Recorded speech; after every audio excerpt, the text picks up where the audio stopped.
ഇപ്പം എല്ലാം നമ്മൾ കോൺട്രാക്ട് കൊടുക്കുകയാണ്. കുട്ടികളെ ചെറുപ്പത്തിൽ നമ്മൾ പഠിപ്പിക്കേണ്ട ചില സംഗതികളുണ്ട്, ഉമ്മയും ബാപ്പയും പഠിപ്പിക്കണ്ടേ. അതിപ്പോൾ നമ്മൾ പഠിപ്പിക്കണില്ലല്ലോ. അത് ഉമ്മാൻ്റെയും ബാപ്പാൻ്റെയും മേലിൽ അത് വുജൂബാണ്. വുജൂബ് എന്ന് പറഞ്ഞാൽ ഫർദ് കിഫയാണ്. ഒന്നൂക്ക് ബാപ്പ ചെയ്യണം അല്ലെങ്കിൽ ഉമ്മ ചെയ്യണം. ബാപ്പ ചെയ്തിട്ടില്ലെങ്കിൽ ഉമ്മയും ചെയ്തിട്ടില്ലെങ്കിൽ രണ്ടാളും കുറ്റക്കാരാവും. രണ്ടാലും ഒരാൾ ചെയ്താലോ രണ്ടാളും കുറ്റത്ത് ഒഴിവാവും ചെയ്യും. ബാപ്പ ഉമ്മ ഇല്ലെങ്കിൽ പിന്നെ അത് ചെയ്യേണ്ട പല പല ആളുകളുണ്ട്, അവരൊക്കെ ചെയ്യണത്. അതാണ് ഫ്രീ സ്കൂള്.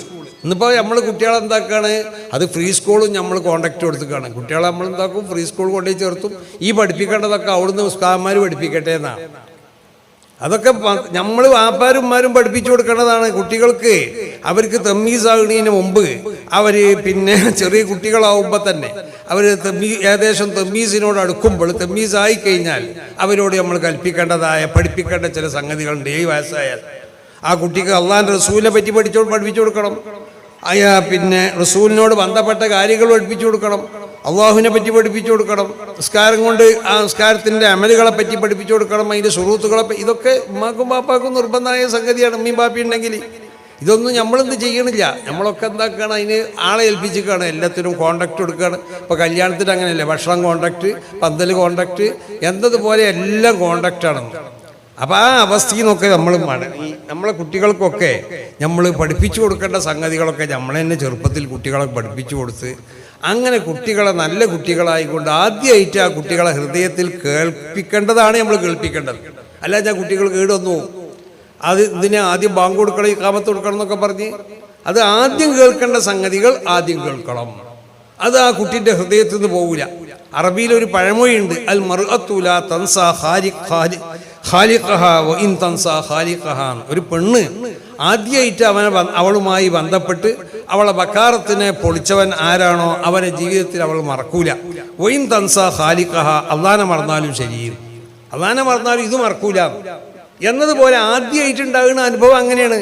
അപ്പോൾ ഒരു കുട്ടിക്ക് ആദ്യമായിട്ട് ചെയ്യേണ്ടത് എന്താ, ആ കുട്ടിൻ്റെ ആ ഫിത്രത്ത് വളരെ വിശുദ്ധമായ ആ കുട്ടിൻ്റെ ആ തബീയത്തിനോട് യോജിച്ച ഒരു ഫിത്രത്തിനെ ആയിരിക്കും ആ കുട്ടിക്ക് അള്ളാഹു നൽകിയിട്ടുള്ളത്.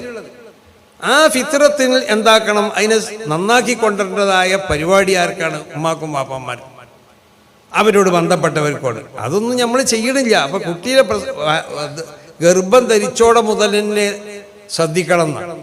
ഗർഭം ധരിക്കുന്നതിന് മുമ്പ് ശ്രദ്ധിക്കണം. എന്തിനാണ് ഭാര്യയും ഭർത്താവുമായിട്ട് ബന്ധപ്പെടുമ്പോൾ അവിടെ ഒരു ദിക്ർ എല്ലാം പറഞ്ഞത്? അത് ആ സമയത്തോടെ വന്ന് നിൽക്കണ ഒരു ശൈത്താനുണ്ട്. അല്ലാതെ എല്ലാ ശൈത്താന്മാരും ചൊരുണ്ടാവില്ല എന്നല്ല. അപ്പോൾ നമ്മൾ ചോദിക്കലുണ്ടല്ലോ, എന്താ എൻ്റെ ബാബ വിസ്മിയല്ലി, ബാബ വിസ്മിയല്ലിക്കും ലോകത്തുള്ള എല്ലാ ശൈത്താന്മാരും ചൊരു പോകുന്നല്ല പറഞ്ഞത് വിസ്മിയല്ലിയാൽ. അത് ആ സമയത്ത് ഈ ജിമായിനെ ആസ്വദിക്കാൻ വേണ്ടി വന്ന് നിൽക്കണ ഒരു ശൈത്താൻ. അതാണ് ലം യദുറഹു ശൈത്താൻ. ആ ശൈത്താൻ ബുദ്ധിമുട്ടാക്കൂല. അപ്പൊ ആദ്യം അവന് ബുദ്ധിമുട്ടാക്കിയ വലിയ ബുദ്ധിമുട്ടാ. മറ്റേ ശൈത്താന്മാരെ മാരിക്കല്ല. ശൈത്താന്മാർ യോഗം കൂടി വലിയ സമ്മേളനം എല്ലാവരും വിളിച്ചിട്ട് ശൈത്താനിന്റെ മെയിൻ ശൈത്താൻ ഉണ്ടല്ലോ, അവൻ പറയും ഇത് അയ്യ അങ്ങോട്ട് വയ്ക്കും, ആ പരീക്ക് അവിടെ ഉണ്ട്, അവരിന്ന് ബന്ധപ്പെട്ട് ഈസാണ് ഇങ്ങോട്ട് വയ്ക്കും. ഇങ്ങനെ ഓരോ സ്ഥലത്തേക്കും ആളെ വിടുവാൻ. അപ്പൊ അവനവിടെ പോയിക്കും ഈ ശൈത്താൻ പോയി നിന്നിട്ട് അവന്റെ പണി എന്താ, ഈ എൻ്റെ ഭാര്യയായിട്ട് ഈ ബന്ധപ്പെടുമ്പോൾ നീ ബന്ധപ്പെടുമ്പോൾ അവനും കൂടെ ബന്ധപ്പെടും ശൈത്താൻ. എന്നിട്ട് ഈ കുട്ടിൻ്റെ ഉൽപാദനത്തിൽ തന്നെ അവനും കൂടി ചേർന്ന് കണ്ടാണ് ഈ ഉൽപ്പാദിപ്പിക്കുക. അപ്പോൾ ഒരു പകുതി മനുഷ്യൻ്റെ കുറച്ച് ശൈത്താൻ്റെ കൂടി ആയിട്ടുള്ള ഒരു കുട്ടിയായിരിക്കും ഇവിടെ പുറത്തേക്ക് വരിക. ഇങ്ങനെ വന്നാൽ പിന്നെ ഓനെ എങ്ങനെയായാലും നമുക്ക് നേരാക്കാൻ കഴിയൂല. കാരണം ഓൻ്റെ ശരീരത്തിൽ തന്നെ ശൈത്താനീയത്തിന് എന്താക്കി തരുമോ, ഊട്ടപ്പെട്ടു. അത് വരാതിരിക്കാനാണ് റസൂൽ പറഞ്ഞത് ലം യദുറഹു ശൈത്താൻ. ആ ശൈത്താൻ ബുദ്ധിമുട്ടാക്കൂല. ശൈത്താൻ പിന്നെയും ബുദ്ധിമുട്ടാക്കും, അത് ആ ശൈത്താൻ്റെ ബുദ്ധിമുട്ടുണ്ടാവില്ല എന്ന് പറഞ്ഞത്. അപ്പോൾ ആ ശൈത്താൻ്റെ ബുദ്ധിമുട്ട് അവിടുന്ന് മുതൽ തന്നെ അത് തടുത്തു പോരണം. പിന്നെ ഉമ്മാർ ഗർഭം ധരിച്ചു കഴിഞ്ഞാൽ ആ ഉമ്മാർ നല്ലതാണ് ചെല്ലേണ്ടത്. ആ ഉമ്മാരേക്ക് നിൽക്കാറുണ്ടാവണം. ഉമ്മാർ ദിക്ർ ചെല്ലണം, ഉമ്മാർ സ്വലാത്ത് ചെല്ലണം. എന്നാലേ കുട്ടിക്ക് സ്വലാഹിയത്ത് ഉണ്ടാവുള്ളൂ. ഇതൊന്നും കണ്ടൂല. ഉമ്മാർക്ക് ഇപ്പോൾ ഇതൊന്നും വേണ്ടല്ലോ.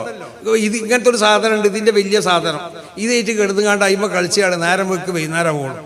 പിന്നെ എങ്ങനെയോടോ കുട്ടി നന്നാവുമോ? നന്നാവൂല. അപ്പോൾ കുട്ടികളെ നന്നാക്കാൻ ആവശ്യമാവുന്ന പ്രവർത്തികൾ നമ്മൾ ചെയ്യണം. അതിൻ്റെ ഒരു പ്രാരംഭഘട്ടമാണ് ഇതുപോലുള്ള മദ്രസകളൊക്കെ. അപ്പോൾ ഈ മദ്രസകളൊക്കെ ഇതുപോലുള്ള സൗകര്യങ്ങളൊക്കെ ചെയ്ത് ആ മദ്രസകളൊക്കെ വലിയ വലിയ സ്ഥാപനങ്ങളായി കൊണ്ട് വളർത്തിയെടുക്കാൻ എല്ലാവരും ശ്രമിക്കണം.